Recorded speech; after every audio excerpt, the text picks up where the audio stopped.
an update to the workflow that supports 25 frames in ComfyUI officially. The 15 frame option is an important tool beyond tattoo and coloring videos. It allows interpolation between two specified images to generate a video. The ComfyUI official updated related documentation yesterday. The example they demonstrated was a Van Gogh transformed into a Van Gogh wearing an astronaut helmet. Seeing the workflow, I still use Halley as our workbench, which was already a very familiar tool for me. Looking at the model, it uses a paintbrush tool with high noise and one with low noise. What model does the Great Video use? Is the same model still used in the first and last frame process? There is one unique note where the first and last frames of the WAN reach the video node. Through this node, we can input two images. At the beginning, the model from WAN 2.1 has separate first and last frames. WAN 2.1 has an independent model for the first and last frames.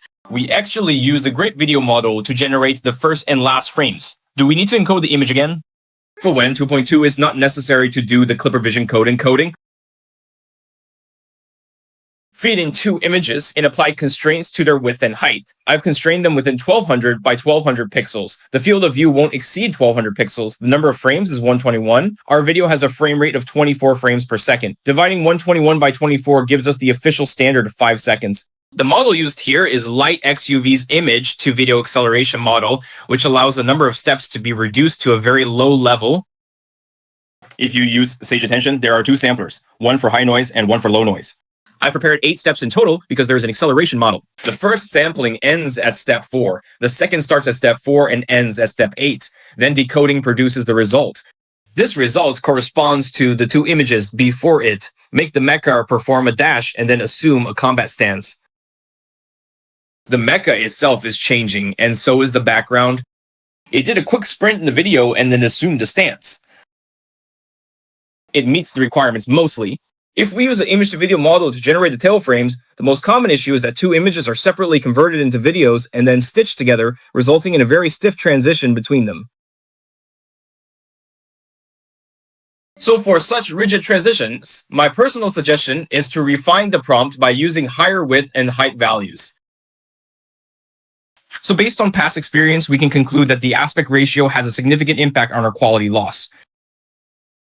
If we fully utilize local computing power, I would even suggest removing our NOR model altogether to eliminate acceleration and improve generation quality. The fourth point is that for our input images, we can ensure both 15x real images remain consistent with each other, making it easier to extract good results and allowing the model to recognize them more easily. The two images I have here are still somewhat inconsistent, and there's a bit of stiffness in this transformation. Then everything is built on, we must use this graph to video model for generating human hands and fingers. Navigate to RunningHub, click on AI, or click the link in the introduction to register, and you'll receive 1,200 points. Logging in daily will give you an additional 100 points.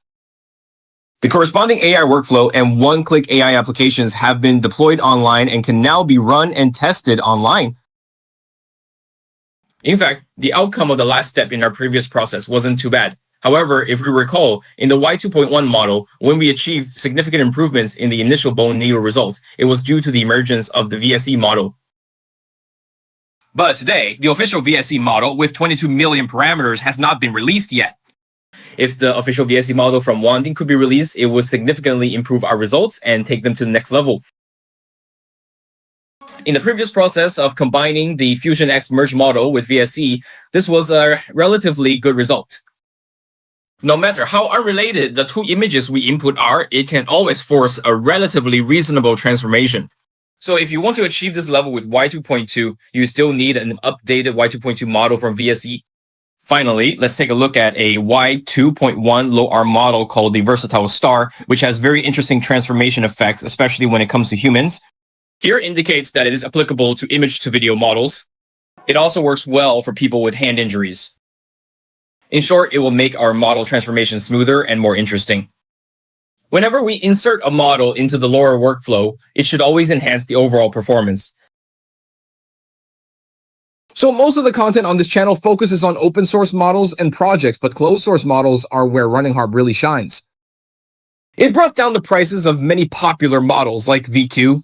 Some models like Kaling and Wansheng have specifications that are even lower than the officially announced prices. The more you use it, the more you'll realize that saving up bit by bit really saves money in the long run.